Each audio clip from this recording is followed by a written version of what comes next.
guys. Welcome back to, in my opinion, at least Christchurch's or New Zealand's best truth channel. But I'm biased. How about you? That noise you heard was a guy climbing up a tree to put I think a camera up there. They're in Oregon, guys. This video is called You Believe In Bigfoot. I don't believe in anything, but I'm tending to think that. Well, I always have as a child. I remember the Hutch. I think it was called the Hutchison footage. I think it's on the thumbnail. That classic footage we all seen back in the day of the female Bigfoot walking down the creek, looking back. It's all over the internet, guys. You know that. Yeah. So I just want to take a break from Mr. Tazeri and all that depressing, negative stuff about the woman.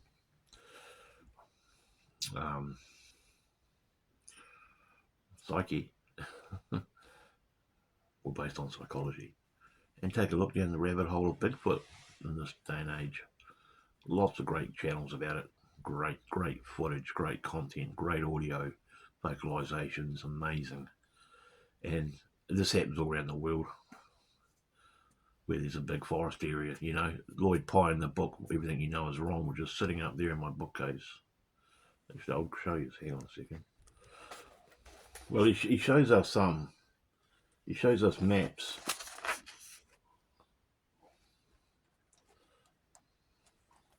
Maps of the world. And I tell you what, guys, from what he's been saying in this book, what he said in this book, most of the Earth's is uninhabited by humans. Lots of it is impossible to get to. So when they say they've mapped the world, that's bullshit. They haven't got it down pat like they say they have, like you see on the maps. That's nonsense. Yeah, true. They haven't. There's no way they could. And in this book, he gets into it. I'll read you the back. Hang on a sec, guys. I have to get my glasses because I'm going blind in my old age. Hang on a minute. By the way, I ordered this from America about a year ago. It costed about $55, guys. Lloyd Pye is sadly no longer with us, but a great man in his for what he did for the awakening people in the world. You know, for what he did for I think it's called anthropology. The origin of life, particularly human life, is one of today's most intensely debated subjects. Ironically, that debate has only two socially acceptable sides: Darwinism and creationism. Darwinists support the detailed observations and speculations of the brilliant naturalist, while creationists support the various interpreters of the Bible's scriptural teachings. Despite the passion and intellect exhibited by both sides as they defend their positions, millions of people remain unconvinced by the arguments of either. For those individuals, it is time to present a viable, comprehensive third option: rationalism, which is the formation of ideas and opinions based on evidence and reasoning, rather than on secular authority or divine revelation. Everything You Know Is Wrong stakes out a solid, defendable, entirely new position in the debate about life origins and human origins. That position is bolstered by an astonishing array of scientific facts, either unmentioned or conspicuously ignored by the two currently entrenched camps. By utilising such a fact-based format, this book's presentation of rationalism offers a far more convincing explanation for the origins of life, and particularly of human life, than Darwinism or creationism ever has or ever will. Lloyd Pye has been a student of alternative knowledge for the past 30 years. For the past 10 years, he has attempted to fuse his own extensive research into hominoids, Bigfoot, Yeti, etc., with Zecharia Sitchin's acclaimed research into the culture of the ancient Sumerians.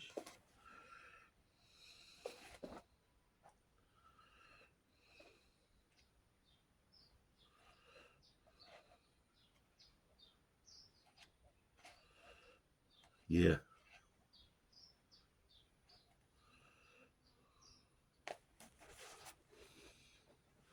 Good book, guys. I'm actually rereading it. It's quite a big book. It's how many pages?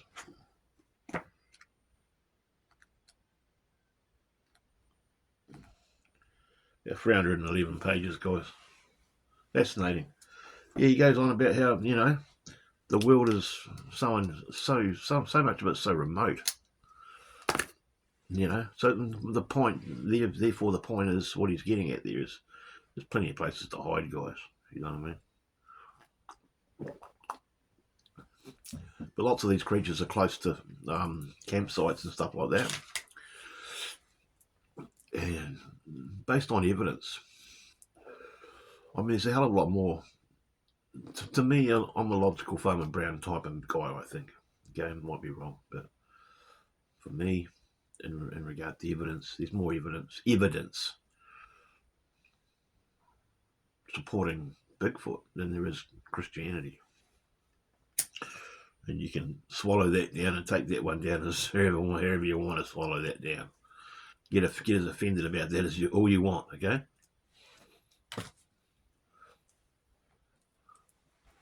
Do I believe in Bigfoot? Hell yeah. But I've never seen him or her. Probably never will. There's been many times I've been out in the bush, right off the beaten track, off, like 2Ks inland from a forestry road, getting up to no good back in the day. Use your imagination, and not at night time, but during the day. And I've sensed that I've sensed a couple of times that I was being watched. Couldn't prove it. I've heard funny cracks and branches, and that could be animals, wildlife, whatever. Could be the wind. There's all these could be's and maybes, but a couple of times out there I sensed I was being watched, and it didn't feel good. And I was the only person out there. Well, there was someone else out there with me, but he was not far from me. He wasn't watching me. He was busy assembling something. um, and it wasn't a Department of Conservation guy, because he would have yelled out. He would have said something probably. So, who knows? But you know what I mean? You just got to go down these rabbit holes, check out all this thermal footage they've got of these creatures, if it's them. These guys that go out there, and some of them that go out there and do their research, guys, they're not stupid, okay? They know what they're doing. They know the difference between certain wildlife calls. They know the difference. Apparently there's the sound of a car door. This creature can create a sound of a car door slamming. That's out the gate. There's a channel I've been looking at lately called Small Town Ghosts or something. Small Town Monsters. Heaps of videos on their channel. And I know some of you are probably saying, oh, you're crazy. Next thing you know, you'll be telling us you believe in UFOs. Hey, look at all the cave paintings from yesteryear from the indigenous cultures thousands of years ago. They've carved on the walls of their caves pictures of space crafts and astronauts and things like that. And from Egypt all the way to New Zealand, the Māori. I remember in Chariots of the Gods there was a photo, I think, of a cave or something carving in New Zealand. Look at New Zealand. Look at the Kaimanawa Wall. There's a video on my channel right down the bottom called Constrictors of Erudition, which means real good knowledge, wise knowledge. Erudition. I'm thinking about doing a sequel to it, actually, because I've learned a lot since that video. There's a cave up there. I can't remember the name. It's a Māori name. It starts with W or M. Might be near Silverdale. There's all these crazy rocks up there too. But there's this cave up there, guys, that they've caged off.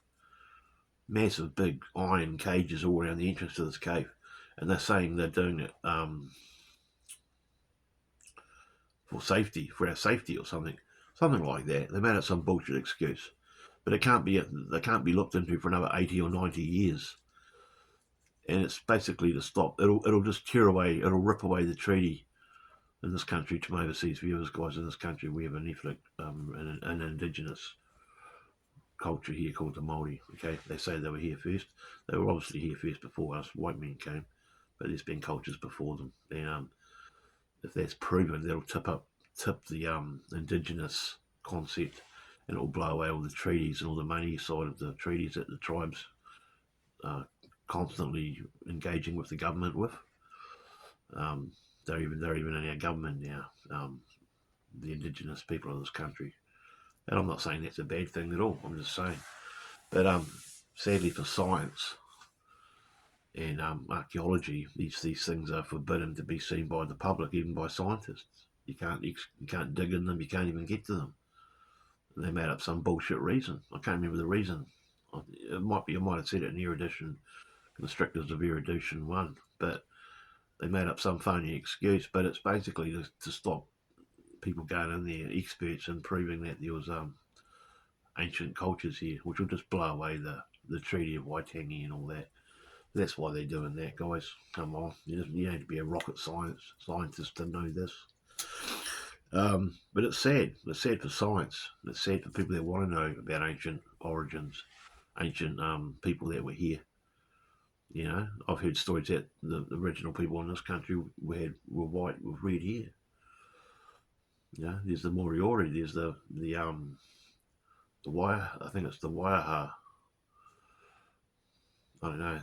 They were a passive indigenous race that believed in non-violence, even when attacked. That was part of their spiritual makeup. They got eaten out of this country. They were eaten alive, probably by the Maoris or the Morioris. So this is not a racism video. It's nothing like that. It's just I've just gone off kilter a bit in regard to the Bigfoot. You know what I mean? The video the lake I did some videos from over on Uriah's Revenge last December. I think it was last October. Lake Mahanapua. It's had a legend there called the Great Hairy Mohau, which is New Zealand a Māori name for Bigfoot. You know, there was tribal wars in the 17th century around in the water and around the shores of Lake Mahanapua. Many Māori chiefs were slaughtered, and their bodies were left to sink into the lake and around the shores of the lake. I've researched. Now that lake is tapu. It's a dangerous lake to swim in. It's got a real strange atmosphere around the lake. The water's really dark and black and reedy, and the bush around the lake is very mystical. I've often walked around that bush as a child, and even in my adult years, and sensed something quite out of it around there, you know. So, you know, it just goes to show you guys, it's not all about Darwinism and Christianity, okay? The world's a big place, big universe. It's too big for small-minded belief systems. So, do you believe in Bigfoot? Thanks for watching. Peace, guys. Have a good day.